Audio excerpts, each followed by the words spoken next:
જય Shri Krishna mummy papa. જય શ્રી કૃષ્ણ બેટા. રવિ, આ છોકરી કોણ છે?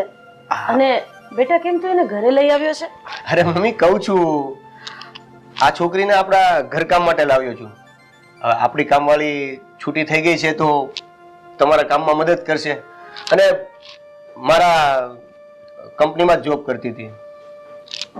સારું કર્યું બેટા, તું આ છોકરીને અહીંયા લઈ આવ્યો. અમે તારા મમ્મીથી એવા કામ થતો જ નથી. બેટા, ત્યાંની સાથે પગાર તો નક્કી કરી લીધો છે ને? હા મમ્મી, બધી જ વાત થઈ ગઈ છે. મહિનાના 2500 રૂપિયા નક્કી થઈ ગયા છે. બેટા, તારું નામ શું છે? પૂજા. ઠીક છે, સારું, ચાલ હું તને ઘરના બધા કામ બતાવી દઉં.